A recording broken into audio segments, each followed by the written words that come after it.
하겠습니다. 하나님의 말씀 고린도전서 4장 1절로 21절까지 보도록 하겠습니다. 고린도전서 4장 1절로 21절입니다. 사람이 마땅히 우리를 그리스도의 일꾼이요 하나님의 비밀을 맡은 자로 여길지어다. 그리고 맡은 자에게 구할 것은 충성이니라. 너희에게나 다른 사람에게나 판단받는 것이 내게는 매우 작은 일이라. 나도 나를 판단하지 아니하노니 나를 자책할 아무것도 깨닫지 못하나 이로 말미암아 의롭다함을 얻지 못하노라. 다만 나를 심판하실 이는 주시니라. 그러므로 때가 이르기 전 곧 주께서 오시기 전까지 아무도 판단하지 말라. 그가 어둠에 감춘 것을 드러내고 마음의 뜻을 나타내시리니 그때 각 사람에게 하나님으로부터 칭찬이 있으리라. 형제들아, 내가 너희를 이 일에 나와 아볼로를 들어서 본을 보였노니 이는 너희로 하여금 기록된 말씀 밖으로 넘어가지 말라 한 것을 우리에게서 배워 서로 대적하여 교만한 마음을 가지지 말게 하려 함이라. 누가 너를 남달리 구별하였느냐? 내게 있는 것 중에 받지 아니한 것이 무엇이냐? 내가 받았은즉 어찌하여 받지 아니한 것 같이 자랑하느냐? 너희가 이미 배부르며 이미 풍성하며 우리 없이도 왕이 되었도다. 우리가 너희와 함께 왕노릇하기 위하여 참으로 너희가 왕이 되기를 원하노라. 내가 생각하건대 하나님이 사도인 우리를 죽이기로 작정된 같이 끄트머리에 두셨음에 우리는 세계 곧 천사와 사람에게 구경거리가 되었노라. 우리는 그리스도 때문에 어리석었으나 너희는 그리스도 안에서 지혜롭고 우리는 약하나 너희는 강하고 너희는 존귀하나 우리는 미천하며 바로 이 시각까지 우리가 줄이고 목마르며 헐벗고 매맞으며 정처가 없고 또 수고하여 친히 손으로 일을 하며 모욕을 당한 적 축복하고 박해를 받은 적 참고 비방을 받은 적 권면하니 우리가 지금까지 세상의 더러운 것과 만물의 찌꺼기 같이 되었도다. 14절부터는 같이 읽겠습니다. 내가 너희를 부끄럽게 하려고 이것을 쓰는 것이 아니라 오직 너희를 내 사랑하는 자녀같이 권하려 하는 것이라. 그리스도 안에서 일만 서성이 있으되 아버지는 많지 아니하니 그리스도 예수 안에서 내가 복음으로써 너희를 낳았습니다. 그러므로 내가 너희를 권하노니 너희는 나를 본받는 자가 되라. 이로 말미암아 내가 주 안에서 내 사랑하고 신실한 아들 디모데를 너희에게 보내었으니 그가 너희로 하여금 그리스도 예수 안에서 나의 행사고 내가 각 교회에서 가르치는 것을 생각나게 하리라.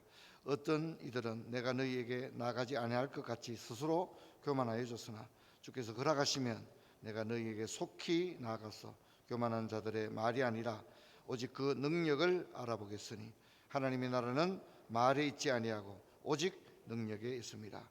너희가 무엇을 원하느냐? 내가 매를 가지고 너희에게 나가랴. 사랑과 온유한 마음으로 나아가랴. 아멘. 인사합시다. 반갑습니다. 잘 주무셨죠? 날씨가 기온 변화가 아주 심합니다. 건강에 유의하시기 바랍니다. 득세 8일차인데요. 한 열흘 지나가기가 조금 어렵습니다. 그 다음부터는 이제 좀 굉장히 어렵지 않게 40일까지 갈 수 있을 것 같습니다. 봄 40일 특세는 사실은 1년 중에 가장 어쩌면 중요한 시기라고 생각합니다. 아이들은 이제 새 학기를 시작하고 성도님들도 이제 매년 사업의 현장, 직장의 현장이 다 다르지 않습니까? 사회 상황도 다르고 주식, 주가, 이자 뭐 다 다른 그런 환경 속에서 이제 3월 달부터 본격적으로 힘을 내는 시기입니다. 우리 교회도 이제 농사 지으시는 분들이 계신데 이런 분들은 또 얼마나 바쁜 때입니까? 그런데 생각해 보면 제가 어릴 때 시골에 교회 다닐 때 보면 시골 교회는 이때 새벽 기도회를 5시보다 더 앞에 합니다. 기억나시죠? 그래서 왜냐면 농사를 지어야 되니까 그래서 새벽 기도가 5시가 아니라 4시에 하는 그런 것 같습니다. 수요 예배 몇 시에 하는 줄 아십니까? 농사가 바쁘기 때문에 7시에 수요 예배를 못 합니다. 그래서 뭐 8시 또 9시 이럴 때 수요 예배를 하거든요. 하루 종일 그렇게 고생하고 새벽 기도하고 또 수요 예배 드리고 그런 것들을 봅니다. 우리 뭐 도시 생활하니까 그런 건 없지만 봄에는 조금 우리가 좀 열심을 내어도 좋을 만한 그런 계절이 아닌가 그렇게 생각합니다. 바울은 계속하여 고린도 교회의 첫 번째 문제인 교회 분열의 문제를 다루고 있는데 오늘 이제 4장이 마지막으로 결론을 맺게 됩니다.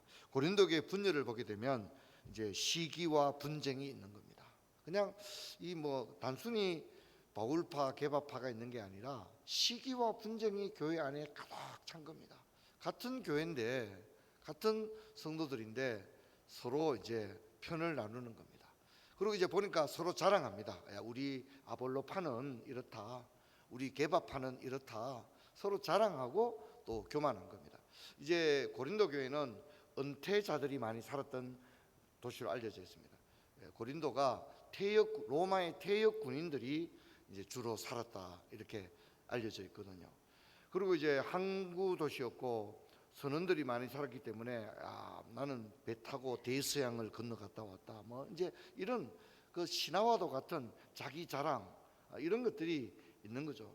또 로마의 군인들은 어떻겠습니까? 야, 내가 군생활 할 때 나 어디서 근무했다, 이런 것들이 있는 겁니다.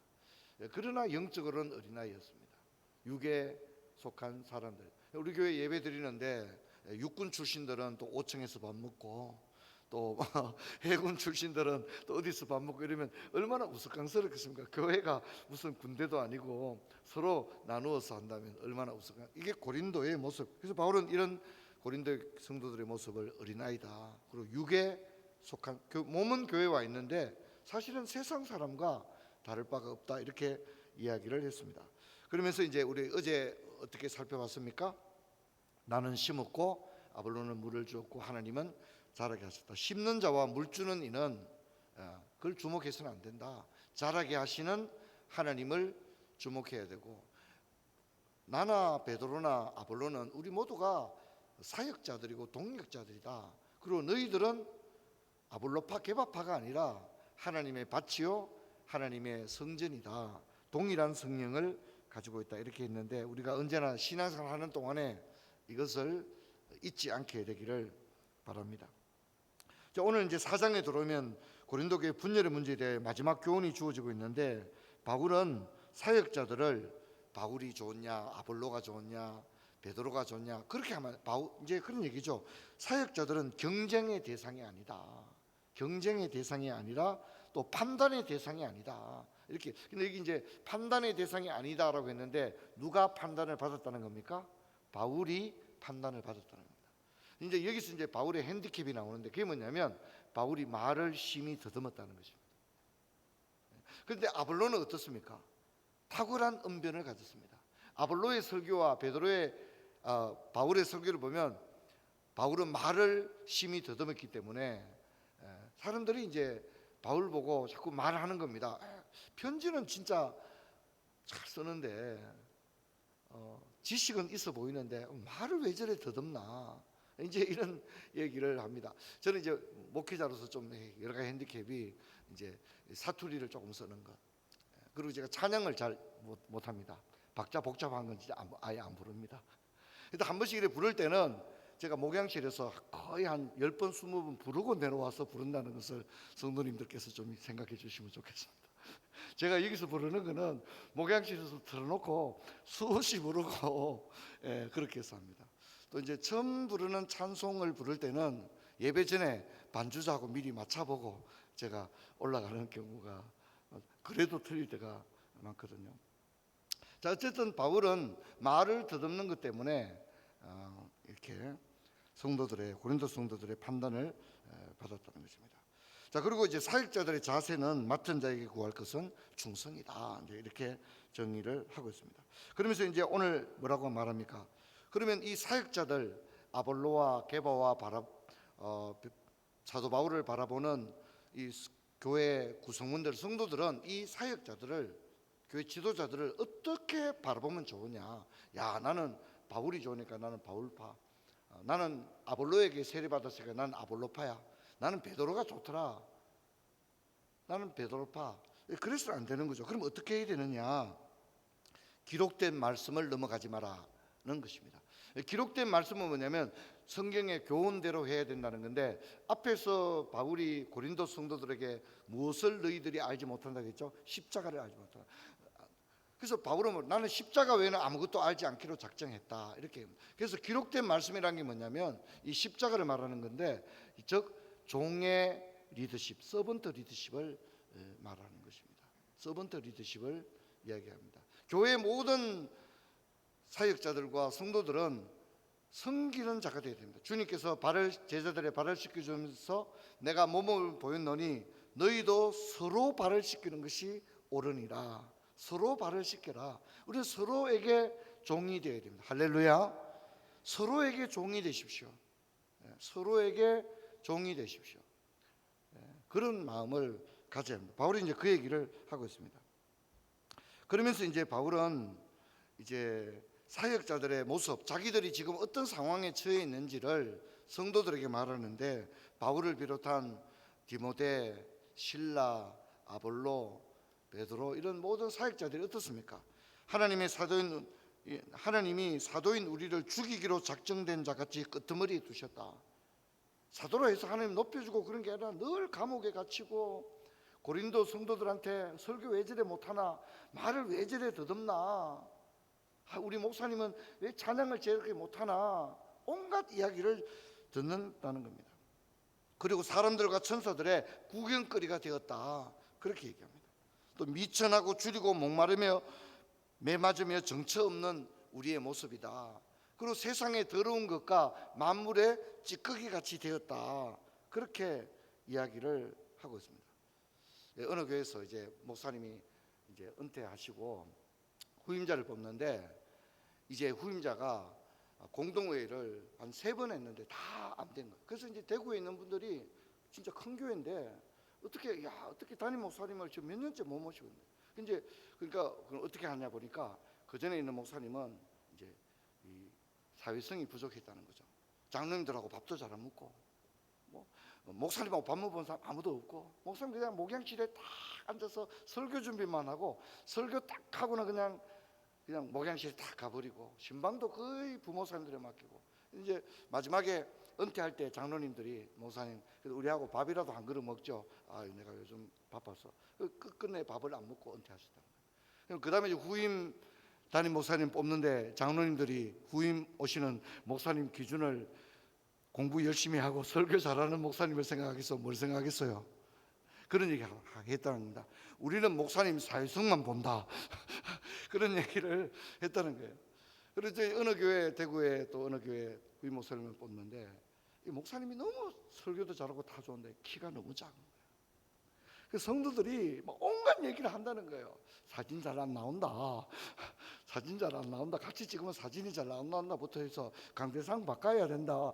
부터 해서 온갖 얘기를 한다는 거죠. 그냥 제가 하는 얘기입니다. 그래서 여러분, 지도자들은 어떻습니까? 늘 판단을 받는 위치에 있는 겁니다. 키가 크다, 키가 작다, 사회성이 좋다, 사회성이 안 좋다, 말씀이 좋다, 안 좋다. 지금 바울이, 누가 이런 일을 당하고 있다는 거죠? 바울이 고린도 성도들에게 이렇게 판단을 받는 겁니다. 그래서 뭡니까? 나는 사도 바울만 말 하나도 못 알아듣겠다. 나는 아볼로파. 나는 베드로한테 난 베드로가 좋더라. 이제 이렇게 되어 있는 것입니다. 그리고 이제 바울은 자기의 진정성을 좀 이야기하는 거죠. 자기를 변호하는 거죠. 그래서 뭐랍니까? 그리스도 안에 일만 서성이 있다. 진짜 지도자들이 많고 목사님들도 많다. 근데 나는, 여러분들이 나를 뭐 그렇게 여기지만, 나는 복음으로서 너희를 낳았다. 나는 너희들, 앞에도 얘기했죠. 겸손과 눈물로서. 나는 그래, 너희들 볼 때 내가 좀 부족함이 있다. 그래서 사실 바울은 편지를 13통을 썼거든요. 근데 유일하게 고린도서에서만 이런 얘기입니다. 너희는 나를 좀 용납하라, 이런 얘기합니다. 제발 좀 나를 좀 이렇게 좋게 생각해 주기 바랍니다. 고린도 성도들이요, 나를 좀 용납하라. 내가 말에는 조라나 지식에는 그렇지 아니하니, 이런 얘기를 하는 거죠. 자꾸만 나의 약점을 가지고 계속해서 나를 좀 그렇게 괴롭히지 마라. 나를 좀 용납하라. 고린도 교인들에게. 또 편지서 뭐랍니까? 우리 이제 계속 읽어 나가겠지만, 너희들 좀 마음문을 좀 넓혀라. 이런 얘기를 하고 있습니다. 그러면서 이제 바울이 자기가 말을 심히 더듬은 것으로 그래 알려지고 있습니다. 근데 뭐라 합니까? 하나님의 나라는 말에 있지 않다. 말이 전부는 아니다. 하나님의 나라는 능력에 있다. 말 잘하면 좋겠지만 말 잘한다고 해서 그게 다 전부가 아니다. 하나님 나라는 말에 있지 않고 능력이 있다. 그렇게 얘기합니다. 여러분, 이것은 바울이 목회자의 심정을 말하고 있는데 단순한 지식자가 아니라 아버지의 심정으로 목회를 했다. 그렇게 얘기합니다. 산성도 여러분, 우리가 교회에서 꼭 목사님뿐만 아니라 누가 판단받으면 누가 좋아하겠어요? 그렇지 않습니까? 예. 그래서 이제 우리 목사님들 세계에서 금기 사항이 있습니다. 금기 사항이 뭐냐면 누구를 칭찬해서는 안 된다는 거예요. 오늘 대표 기도하신 장로님 기도 너무 잘했습니다. 그러면 이제 어제 기도한 성도님 어떻게 생각합니까? 나는 기도를 못했단 말인가 이렇게 생각하고, 특송에 대해서 칭찬을 해서는 안 된다는 불문율이 있습니다. 야, 오늘 여러분 들으셨죠? 찬양 진짜 잘하죠? 이렇게 되면 또 그렇게 모든 특송할 때마다 그렇게 멘트를 해야 된다는 거죠. 그래 안 하면 오늘 목사님 아무 소리 안 하더라. 그러면 이제 너무 힘들다는 거죠. 그리고 이제 마지막으로 권사님들 밥에 대해서 평가를 해서는, 그러면 목회를 그만둘 생각을 해야 된다. 이런 얘기가 있습니다. 그래서 참 여러분, 우리가 어떻습니까? 판단을 사역하는 것도 힘들고 신앙생활하는 것도 힘든데 사람들로부터 이 평가받는다고 하는 것은 우리를 얼마나 지치고 힘들게 합니까? 여러분, 우리 교회에서 지도자든 또 우리 형제들 자매들 간에 여러분, 우리는 서로를 높여주고 기이 여길 수 있는 그런 은혜가 있기를 주의 이름 축원합니다. 할렐루야. 우리는 다 전문가들이 아닙니다. 음악 전문가 무슨 우리 교회는 교회 관리인이 따로 없습니다. 다른 교회는요, 이렇게 음향 간사, 영상 간사를 봉급을 주고 다 채용했었습니다. 왜냐하면 어느 날은 마이크 소리가 잘 들리다가 막 이렇게 하기 때문에 다 요즘은 봉급을 주고 전문 방송인들을 다 사용하거든요. 근데 우리는 아무도 그렇지 않습니다. 다 비전문가가 하기 때문에 때로는 오늘 왜 이렇지? 이제 이런 것들이 있는 겁니다. 여러분, 이게 고린도 교회 모습인데 어떻습니까? 우리의 모습과 별반 다르지 않습니다. 오늘 저와 여러분이 신앙생활을 할 때 사역자든 성도든 선교사든 외형을 보고 판단하지 말고 하나님의 마음으로 서로 기이 여기며, 특히 사역자들이 올바로 설 수 있도록 인내를 가지고 따뜻한 마음으로 협력하고 위로하는 그런 은혜가 있기를 주의 이름 축원합니다. 할렐루야. 여러분, 우리가 늘 그런 마음을 가진다면 교회가 얼마나 아름답고 정이 넘치는 교회가 되겠습니까? 여러분, 우리 모두가 그런 마음을 가지고 믿음 생활을 할 수 있는 그런 은혜가 있기를 바랍니다. 우리 옆에 분과 한번 인사 한번 나눕시다. 잘 부탁드립니다. 잘 부탁드립니다. 우리 찬양하고